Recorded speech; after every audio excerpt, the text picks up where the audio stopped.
Jay here. In this video, I'm gonna give you everything I know about dirt bikes in one shot. We're gonna call this 133 things. It might end up being more. Spencer and I are kind of talking about it. It could end up being like 200 things. But we are gonna go over dirt bikes and tell you everything I know about it and give you my opinions and thoughts. For this video, we have a 2-stroke motocross bike, a dual sport or enduro, a 4-stroke motocross bike. I'm gonna start at each end of this bike and work my way in like this and talk about every single item that I can think of on this dirt bike to help you out and give you tips and tricks down the road. We're gonna start with tires, and we're gonna start at the front of the bike. We run Dunlop tires. Tire choice is huge, and it's also very important. Especially a front tire gets overlooked because if it's extremely worn, it's gonna affect your grip in all kinds of conditions. With the current Dunlops that are out there, we like this MX34 or AT82 as our two favorite motocross off-road type tires. That goes for the rear as well with the MX34, AT82, but also the MX14 or sand scoop tire. Also inside your tire, you have a choice of tubes, mousses, and other options. We prefer a Dunlop heavy tube for most conditions. It's inexpensive compared to bid mousses out there. It also is fairly easy to install. And if you take care and install things well, flats are not as common as many people think they are. If you're riding in conditions, say in Baja, or you're racing, you're in places that you can't afford a DNF, then a mousse insert is a great option for guys. But it does require more maintenance and it is more difficult to install. It is expensive as well. In the description of this video, we have a link to a wheel prep where we will actually tape up the rim and get the wheel all ready to go. So that's important, so you have your wheels all ready to go when you install new tires and tubes. A very common mistake is guys not putting their front wheel on correctly. We have a video that shows you how to do it, but the quick knowledge is we have all 4 bolts loose, tighten this one, and then we tighten these 2, and then we will we'll whack our front end out here, pull down on the front, and then tighten these 2, allowing this to float to where it needs to be. So we have full videos that show that, but that's very important for the front end to work correctly. Next, we're gonna talk about brakes. This is an oversized rotor, not necessary for most guys, but most pros will run an oversized rotor to get as much braking power as possible. Also having fresh brake pads. We like the stock style pads from Stock or from Galfer or Pro-X. We like all those types of pads that are similar to the stock one that last the longest and best. It's very important to keep fresh fluid in your lines. This gets overlooked a lot. Guys don't flush out the brake fluid. We have videos showing you the best ways to do that and the proper tools to use with a vacuum bleeder. We have a good system. We can flush brakes in no time, even with a brand new line like this Galfer line. If you have an older bike or even some of these newer Yamahas, a steel braided line will help the brake action a lot as well. Wheel bearings. That's a very common item that can go out, especially front wheel bearings and also in Yamahas, very common. So that's something to look at. If you feel any rocking in your wheel, you want to check it immediately. Spoke tightening. We have videos showing you the proper procedure for this, but this is a Fast Company torque wrench and you can hear it click like that. And it's preset. And the procedure is we'll start like at a good starting point next to a valve stem or a rim lock. I'll start right here. I hold 2 spokes in my hand, switch to this one. We'll move like this pattern and it takes 3 laps. With most bikes, with most riders, not talking fast pros racing supercross or freestyle hard landings, wheels will last a long time if you do this initially and your first few rides stay on it. Usually we don't have to check them very often after that. On dual sports, we have weights added here that offset to help balance that front wheel. We just do it on the front wheel, we balance it so it doesn't get that hop. When you start going over 55, 60 miles an hour, you start to get that front end hop. It's pretty simple to do a static balancing. We have videos on that as well. Before we get too far into this, we're gonna talk about the most important things you can do to your new or used bike really quickly before we get into every item on the bike. Your axle adjuster bolts right here, like to make sure those have anti-seize on them. That's very important. Your linkage, swing arm, and steering stem bearings should all be greased. Stock, they do not come with enough grease. That your suspension settings are set to stock settings, that you have the proper sag on the bike that they recommend stock from the manufacturer. That your bars, levers are set in a position that you want and feel comfortable riding in. That you set your tire pressure before you ride. In most bikes, most conditions, 13 is a good place to start for tire pressure. That you're gassed up on a 2-stroke, that you make sure you're mixed correctly. On a 4-stroke, that you have gas, all your fluids are topped off and ready to go. Your air filter has proper oil on it and your oil level is good. That's it. Those are the key components before I would ride a brand new bike. Also, if I bought a lightly used bike that I'm gonna start riding, I'd make sure all those things are addressed before you get to riding. I've already said this, but bleeding your brake fluid is a must. We usually bleed the rear 2 to 1 compared to the front because the rear gets much hotter, especially for motocross guys. You can adjust the pedal height of your bike. On the KTM bikes, it's a lot easier. And so we put a wrench across here. This one's a little bit low than I like. I like mine up here. As you can see here, this is a higher one on a KTM model on our dual sport enduro bike. We even have, from the ride shop, they have a bendable brake tip. So there's different brake tips and you can move them forward or back, which is kind of cool. I like the way this one's set up. The KTM models have a stop here so you can change your height and it gives you the amount of play you'll have in your lever. So this is an aftermarket brake spring that takes away the brake spring from right here. This is from Fast Company, and this is a nice item that allows you not to have, with as high as I run this, there'll be no tension on the spring on the stock one. Foot pegs are important to have a good footprint on these enduro bikes. This IMS core peg is wider this way and wider this way. Really nice footprint. This peg is steel construction, so a lot less expensive than a titanium peg. So as you can see, we have the cotter pin on top. A lot of guys will say we have it on backwards, but as you can see on a KTM, one of the main reasons is you can install everything, like in this case, with the brake pedal on. On this side of the bike where the kickstand is, you can see that the kickstand, the peg has to come in from this side. If you have it going backwards, it'll rest in here and your kickstand won't get fully engaged. It'll stop like way out here and it won't be fully extended. Here's a look at some titanium pegs that are lighter. I don't know if they're any less durable. I guess they could be more brittle, but they are really high-end race item. This is an aluminum frame bike, very nice looking, easy to clean up. When we wash bikes, we scrub them a little bit. You can run frame tape on here or frame guards. We don't like frame guards on aluminum frames. It doesn't seem that necessary in the aluminum. The frame guard actually wear into the aluminum a little bit. Here's a plastic frame guard on a KTM style bike that protects the frame and also integrates into the plastic. Hardware is a nice item when you're fixing up older bikes, and companies like, in this case, SpecBolt, have really cool bolt kits for your entire bike. You can get engine kits or just plastic kits just for all the plastic on the bike. We're going to talk about mufflers or silencers in this case. So this one's an open silencer. This is a longer one than some. Motocross bikes and 2-strokes will have a shorty. This is a power core, which is longer, which gives it a smoother, easier to ride power, maybe not quite as fast as a shorty. So there's lots of different options when it comes to silencers on 2-strokes. This thing sounds amazing, even with the longer one on.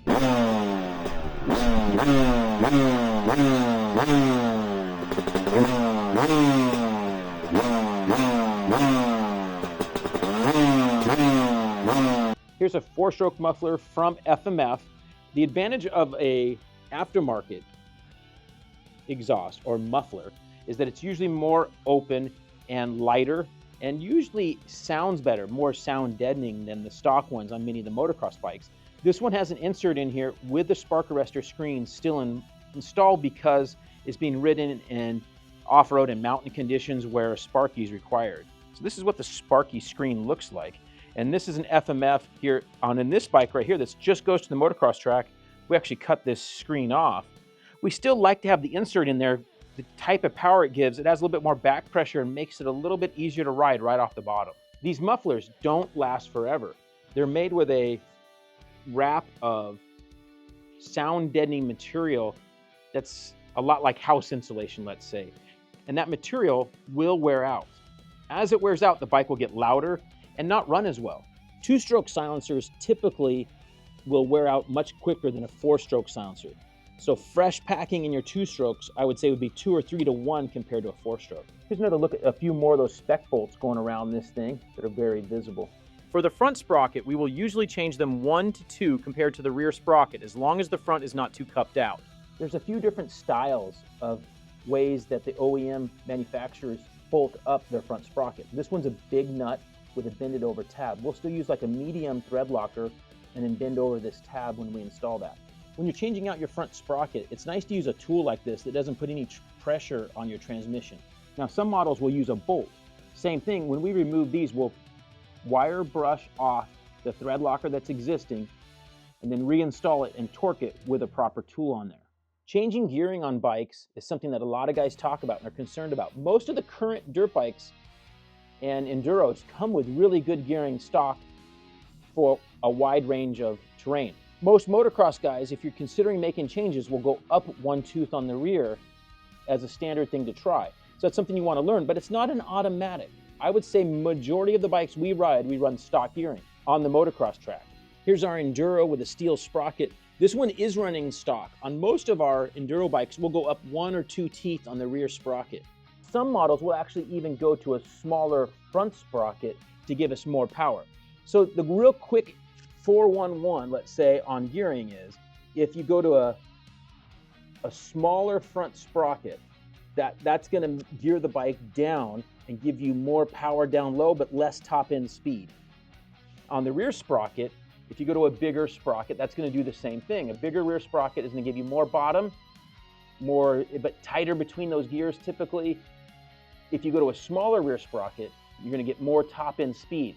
So you'll see the guys that are running in Baja will run small sprockets. They're 46, 47, they got small rear sprockets, and they're going 100 miles an hour easily in top speeds. That's why they want those smaller rear sprockets. So most stock gearing is pretty dang good. If you're gonna change it, I would do a little research first. Feel free to email us for some Q&A. We can try to help you as best we can on that model.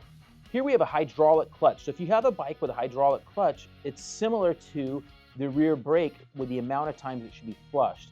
This needs to be flushed very often. It wears out quickly, especially on motocross bikes. You want to have fresh fluid in there. It's pretty easy to bleed a clutch and flush it with new fluid compared to a brake. Suspension's a very important part of your bike, obviously. So there's a couple things to go over. First thing to go over is, and the inquiries I get, is you need to have fresh fluid in your bike. And this, when I say fresh, if you're riding motocross, most guys can't do 30 to 50 hour range max on oil. You're gonna break that oil down. So even if you don't blow a fork seal, you need to get your fluid addressed. And at the same time, I would do the rear shock as well. Most of the time with most motocross guys, they'll usually get a leaky fork seal before they get to that long time interval. So they'll just end up doing the fork seals and fresh fluid in the fork seals and overlook doing the shock. A blown fork seal is pretty easy to see. You'll see extra oil coming down or run down. A lot of times it's this side, which will soak your brake pads, which then in theory basically ruins your brake pads, especially if you run it at any amount of time. So the shock, especially on older bikes, when I build these 95 CR250s, for instance, these fluids get run way too long, will actually wear out the shock bodies. So if you're building an old bike, you want to make sure that the shock bodies are good. And many of our older bikes will get them hard anodized, and that'll coat the inside of the shock body and allow it to still work.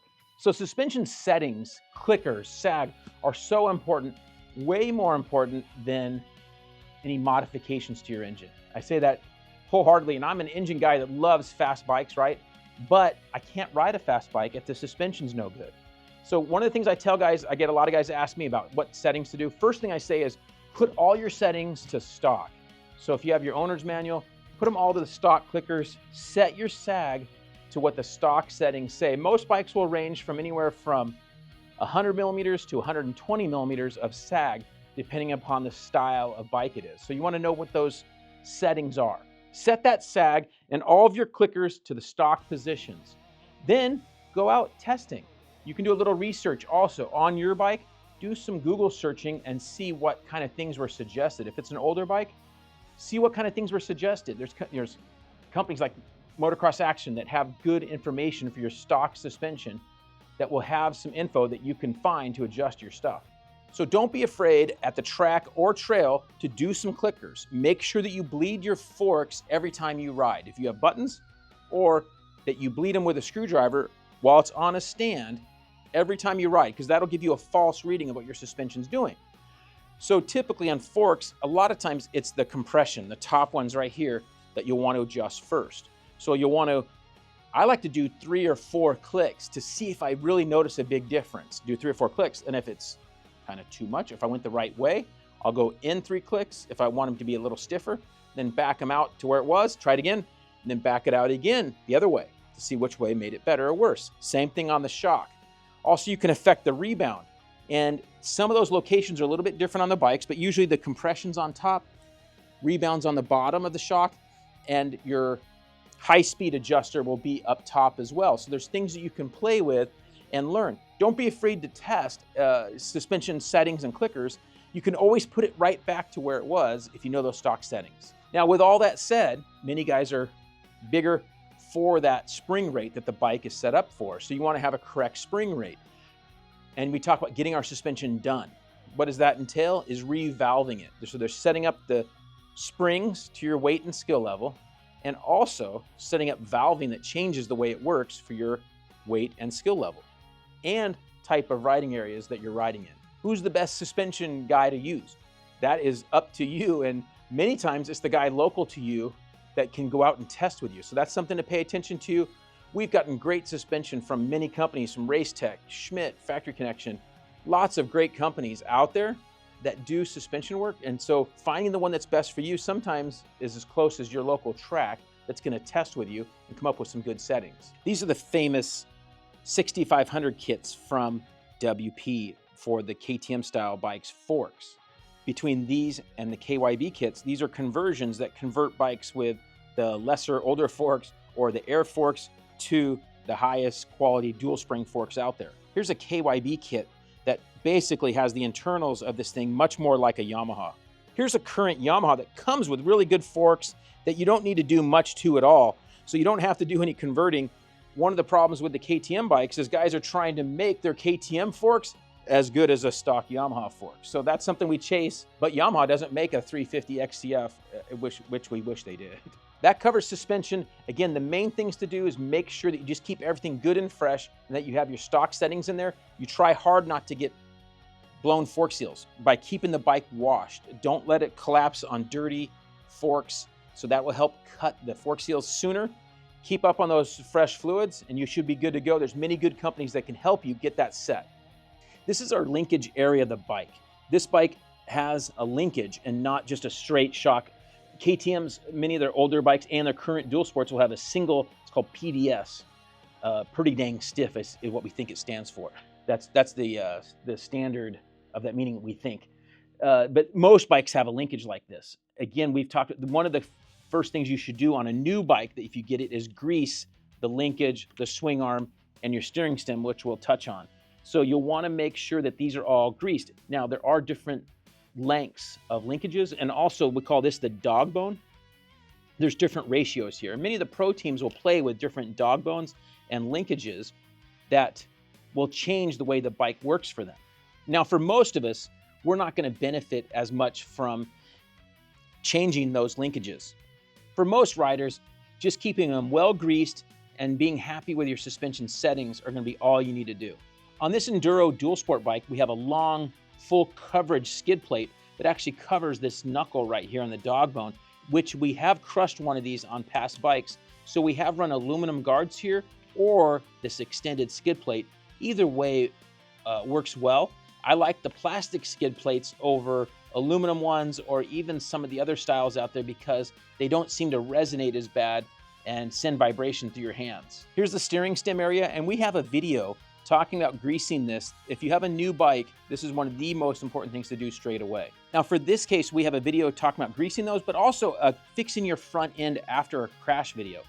On a bike like this, your bike can get out of whack very easily with not even that hard of a crash, just a tip over, and guys are convinced they bent their bars, but in most of the cases, their bars aren't bent. Maybe bar mounts are, the front end's tweaked. So we have videos talking about how to loosen up your entire front end and put everything back so that you can get back to riding, and usually your bars aren't bent. Okay, a comfortable bar and cockpit area is really important for how you feel and how you get comfortable. This is an ODI bar. It's an open bar. There's no crossbar, and this is a Podium flight bar. It's a champ bend. We like this bar because it's very neutral. Our position of our levers are very level, maybe a tiny bit down from level. There's many guys out there that are stuck in the 80s or something and have their levers down here because they think that we don't think it provides a good rider feel in the area to where to be on the bike. We have our ODI grips on here that are lock-on, V2 lock-on grips. What we like about this is it's a really good feel. We don't ever have to worry about the left grip, especially coming loose with our improper glue job, that kind of thing. You want to make sure your cables are always routed correctly. In this case, we have the works connection perch on this cable clutch. Here we have the stock levers on the KTM bike with a hydraulic clutch. The feel of the stock levers are really good on these bikes. I'm really happy with those, the way they feel. On this bike, it's a newer generation bike, we have a start button on the right here and my kill button on the left. This is from Nihilio, and it's gotten rid of the one piece from the stock bike. Here's our works connection hour meter and mount. An hour meter is critical if you're going to keep your bike for a long time and want to stay up on the maintenance correctly. You need to have an hour meter on here because you will never accurately know the hours you put on your bike. Guys always guess way lower when they don't have an hour meter, so keep an hour meter on there. You can track your intervals from oil changes to filter changes are kind of more visible, but piston changes on a two-stroke, clutches, those types of things you want to keep an eye on. Get an hour meter and keep it on there. So the tightness of your front end, when we talk about it in that crash video, this one is pretty tight, and I like it this way. And we're actually hearing some rumblings that a lot of the pros are running theirs a lot tighter. I think they've been watching me and learning my tricks, right? But for me, I feel more comfortable. I don't think it holds me up from turning, and for sure doesn't hold up my whips or turn downs at all when doing any jumping. So there's a couple ways to do that. We show this in this video, but you tighten here, but your top forks have to be loose when you adjust these right here and tighten here to get your front end tighter. If you come over to it and it just falls down when it's up like this, it's usually too loose. I feel like for most guys, you're gonna get a lot of head shake and not be as stable. Enduro bikes will tend to have a headlight, and this Dual Sport has the headlight setup. Moto-minded, Baja Designs, those kind of companies specialize in pieces for Dual Sports and make them really nice to be able to have a headlight set up and integrated in there with high-powered lights. Companies like True North Moto, Taco Moto all have parts for Dual Sports and those types of bikes that really help. Rear view mirror here from a company called Double Take is a really simple item that you can just tuck away like this. When you're in the tight trails, tighten it up. It's not gonna get in the way of anything. Wraparound handguards are something that a lot of guys will have strong opinions on either way. But I think for most people, myself included, wraparounds are just fine. I prefer to run these over flag mounts because I've smashed my hands enough times when I've hit a tree or something or had a fall. Also broken levers. I don't want to ruin my day with a simple drop over the bike. They hit here, you don't break your levers. The concern with the wraparounds that guys have is they say they're going to get their hands stuck in here and they're going to crash. If you're on your bike with the wraparounds, first of all, you shouldn't probably be riding the motocross track. So those things should be out the window. So if you're trail riding with wraparounds, you shouldn't be getting yourself in positions to where you're going that fast and that crazy that you're going to get your hands stuck in here and be going over the bars and trapped and so forth. At that point, I think there's lots of other things to worry about. So I think the risk is worth having wraparound handguards to save your day from riding. In an event of a simple fall or a bad fall, you can save yourself a lot of headache in breaking parts. Here we have some heavy-duty switches from Moto-minded True North Motos. So we got a start-stop switch, and we got blinkers, horn, those types of things, and they're very heavy-duty for this off-road type situation where things are gonna be in harsh conditions. In this case, we've even added a billet throttle tube that's stronger than the stock from like Bulletproof Designs, companies like that. Fuel tanks on bikes. Motocross bikes, we typically will run just the stock tank. And if you're fixing up an older bike, companies like Clark will make a replica tank, which we've run on our 95 CR250 builds. And they're OEM replica, it's not a desert height, which is what most guys want for their old build. In this case, we have an oversized 3.5 gallon IMS tank for our Enduro Dual Sport bike here.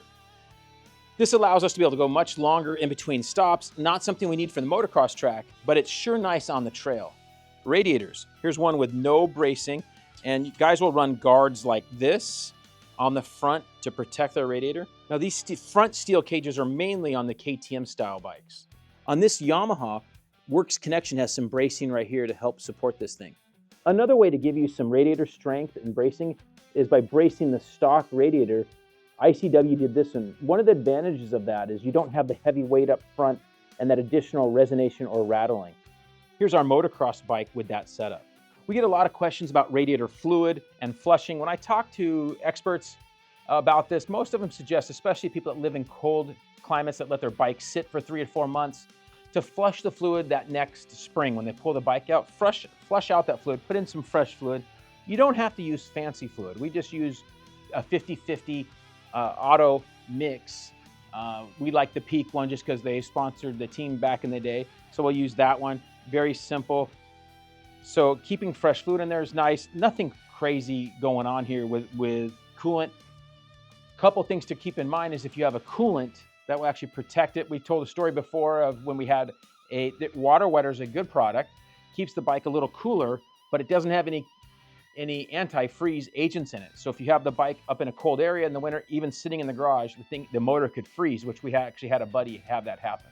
Radiator hoses, we like to make sure that you use a nut driver rather than a Phillips screwdriver because you can just get a much better bite and you won't risk rounding off that Phillips. So a good solid hold with a nut driver, 6mm nut driver will be really helpful.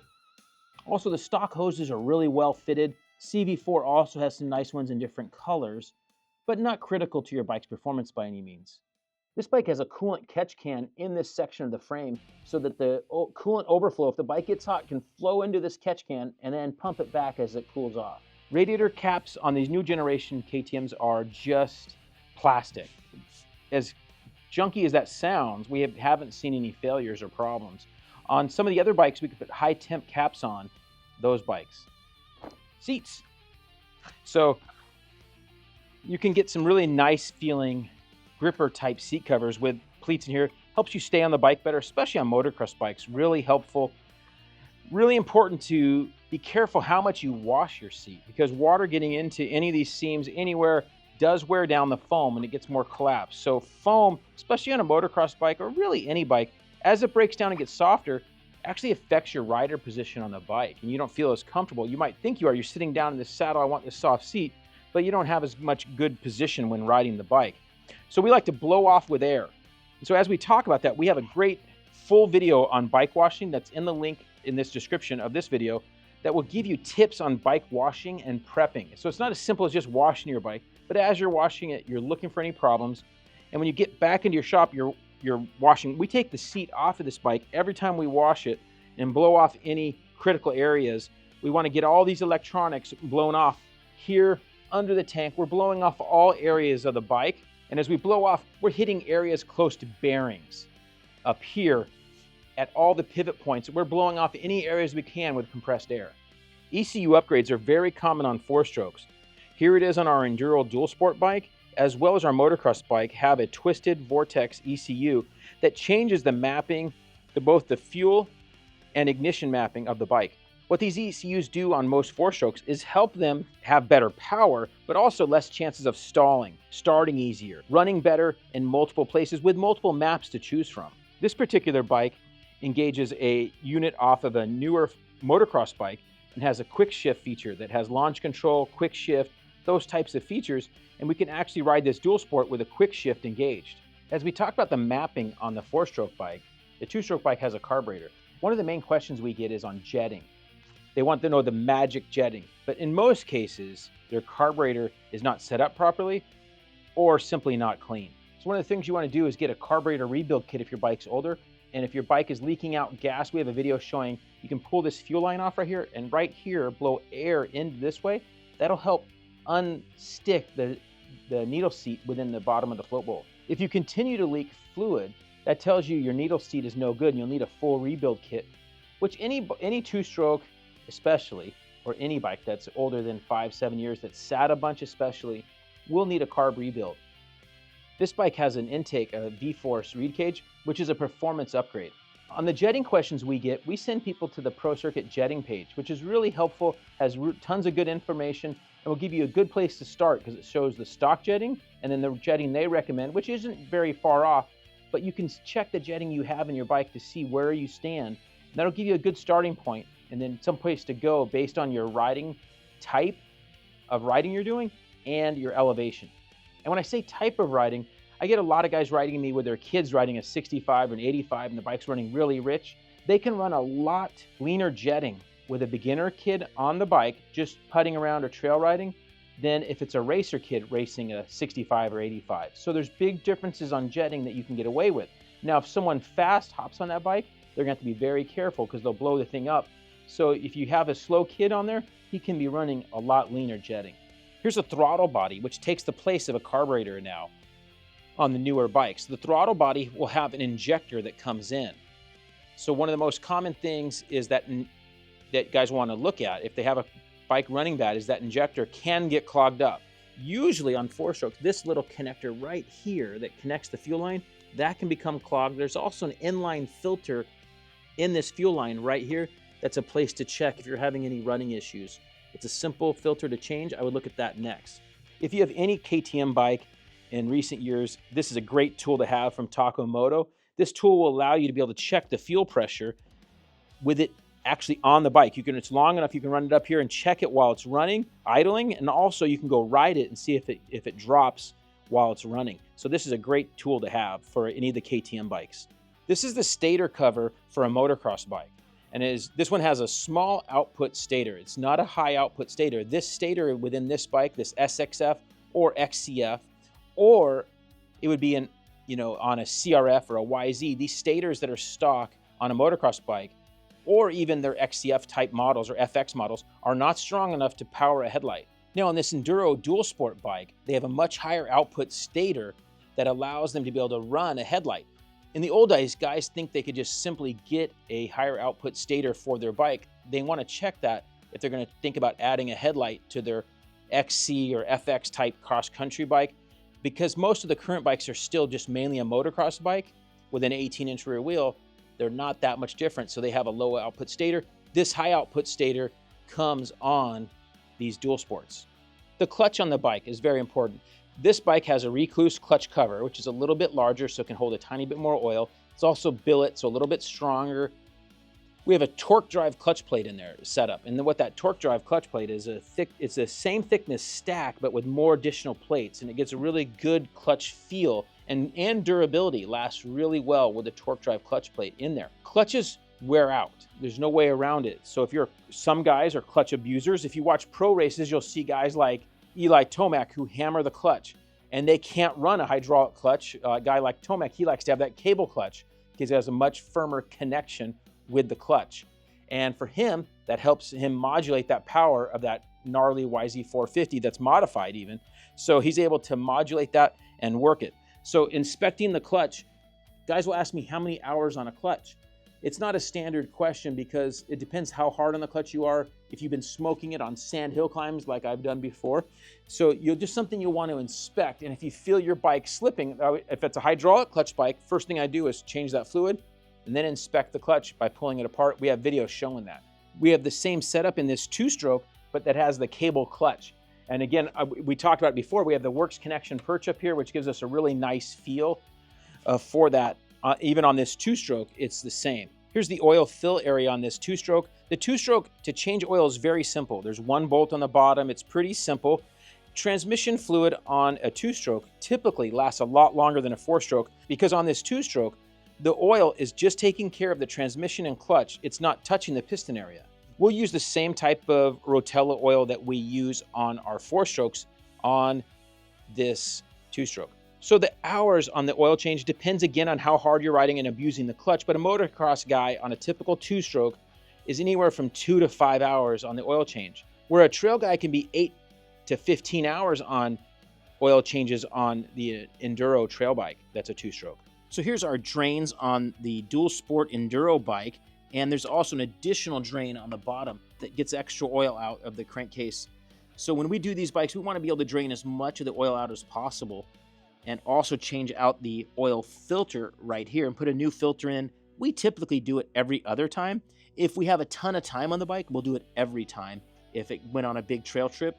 will do it every time. Also, it's a great idea on a new bike to change it the first time because there can be extra contaminants from when they built the engine.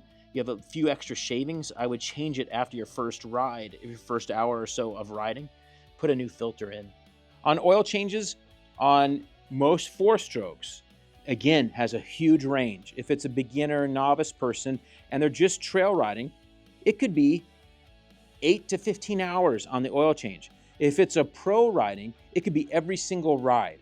It could be 1 hour to 2 hours on the oil change. If it's a fast pro guy riding in sand track. So there's a drastic difference. And so you can just simply tell by how black your oil is coming out. It shouldn't be coming out black. It should be just turning golden brown. And you kind of know when you're catching it before it's too burnt up. On these dual sports, most of the time we'll go anywhere from 6 to 10 hours on our oil changes because we like to stay on our maintenance. And also if we're going to head out for a long trip, we don't know how long it's going to be. So we kind of stay up on those oil changes so everything's nice and fresh. Your engine's going to last longer if you keep fresh oil in there. This is the pipe or expansion chamber on a 2-stroke. This is the Yamaha factory fatty uncoated. This is the coolest look out there for 2-stroke guys. All love this look. That's what's on our 95 CRs that looks so cool. Aftermarket 2-stroke pipes will give a different type of power. This one's lighter than stock as well. Here's an FMF header on our motocross bike. This is a stainless steel system, so has a power bomb setup. It does provide a little bit more power than stock and also still strong and still lighter than the stock one. On our dual sport, we've retained the stock header, which works just fine in this 500cc bike. We could gain a tiny bit more by having a header on here, an aftermarket header, but for this bike, this is plenty sufficient for us. 2-stroke maintenance is pretty simple. Here we have an engine that we've pulled out of a frame that we're getting painted. On this engine, most of the time, on trail riding, 300 engines, the bikes can go anywhere from 80 to 150 hours on a stock piston. That distance seems to be a little bit less on the newer KTMs, and on most Yamahas and so forth, most guys are 50 to 80 hours on a trail bike. On a motocross bike, guys will be in the 30 to 50 hour range on a motocross type 2-stroke. So having a fresh piston in there, fresh clutch, of course after you inspect it, those are things that really help 2-strokes. Always making sure that your reed cage there's no broken reeds, no chipped reeds, and then of course you can add a V-force to give you that extra oomph. Here's a worn out KDX 200 piston with a lot of time on it, no hour meter of course, 30 plus years old. 4-stroke engine maintenance is a lot more difficult. Most guys are scared to do it. Most of the 4-strokes I have, I don't keep long enough to need serious maintenance. That might be cheating, but that's what I do. So most 4-strokes, if you take care of them, can go a long time. Most of the KTM models, 100 to 200 hours on a piston. So if the bike starts to get hard to start at all, then you'll want to check your valve clearance. On many of the Japanese bikes, that piston range can drop, down to 50 to 100 hours till you want to inspect your piston and cam chain. On these 4-stroke engines, on these dual sports, we'll run a bike like this to 150 to 200 hours before checking much of anything. You can run a leak down test on these engines to help you determine if there's a need to rebuild the bike. Now on these 4-stroke models, many times if the 4-stroke does fail, if you have an engine failure of any kind, in most cases, it's usually not worth fixing. So you have to be careful. If it's damaged the head, the cylinder, the crankcases, those types of things. But if you catch it in time and not much damage is done, you can rebuild it and still be ahead of the game by rebuilding your 4-stroke. Performance mods to 4-strokes can be a little bit iffy on if it's worth it. A 250F like this, guys want a little bit more power, but that vortex ignition, which we talked about, provides that extra power with a muffler, free flowing. Same thing on our dual sport. You add those types of modifications, the things run really well. Stock, they're very reliable. Most of the bikes are very reliable with the stock ECU. Those types of mods, they do really well. So I'm not a huge fan of doing a lot of internal mods. And if you do internal mods, I would work through an engine builder to help you decide which pieces to use. 2-stroke engine modifications are a lot easier and I think affect durability a whole lot less. Here we have a modified head from Tom Morgan for this KTM 300 engine. On most 2-strokes, a higher compression head is the simplest thing to do. You will be required to run a higher octane fuel. Within the cylinder, there's also porting that can be done. We've heard that term. So there's guys like Tom Morgan, for instance, and other engine builders who can actually port the cylinder to get different airflow that'll affect performance and have it run better as well. So in this case, this engine, we're actually going to send the cylinder and head to get modified and to run better. And especially since this engine's mainly going to be run at elevation, we want it to have kind of max power since it doesn't make as good a power at elevation. Fuel on two-strokes is very important. Two-strokes as a whole require better fuel than four-strokes. People will go, I've run pump gas in my two-strokes forever. The pump gas nowadays is not as good as it was 25, 30 years ago, 40 years ago. So we need high octane fuel. You can run a VP C12 or mixed it with pump gas or an avgas to get that octane up. You won't have any detonation problems. Your engine will last longer. It's not that much more money. So something to consider on your two-stroke engines, especially if you add compression to it. Okay, a well-oiled and clean air filter is important to any bike. Two-stroke, four-stroke, you don't want dirt going through the engine. I always say, even though it's a dirt bike, it doesn't want dirt going through there. That's the quickest thing that'll wipe out an engine, two-stroke or four-stroke. It will hurt it. It'll damage the crank, the valves on a four-stroke. It will do more damage than anything else you can do is sucking dirt through an engine. So we have a link to our video on doing air filters. That's very important, is to make sure they're clean, well-oiled, and that you don't drop any dirt into the engine. Also, we talk about this in our videos. We don't put a whole big old dab of grease on here because all the bikes seal so well now. And when you have that grease on there, you end up dropping one of those clumps of grease that's covered in dirt into your air boot, and it can be difficult to get it off. On many of the four-stroke models, running a two-stroke cage is a great option for guys. You can run a two-stroke cage on many of the KTM models, and it gets rid of the backfire screen, just picks up a tiny bit of snap, works really good. Okay, so that's a wrap. That's everything I know of and think of on dirt bikes. There's a lot going on. I'm always thinking of this kind of stuff. I learn stuff from other guys. That's the most ways I've learned things, is from other mechanics, other riders. I've learned these things over the years, paid attention. I call it looking over your shoulder technique. You want to pay attention to what other guys are doing. If you see something cool somebody's doing, ask and learn. It'll help you the most when you're out at the track or the trails or in somebody's shop. Pay attention to what they're doing to their bike. Those types of things will help you a ton. So hopefully some of that helps you on your bike. Remember, if you have questions, to email us questions. I'll try to help you as best I can. Remember to like, comment, and subscribe, and we'll see you guys next time on the track or trail.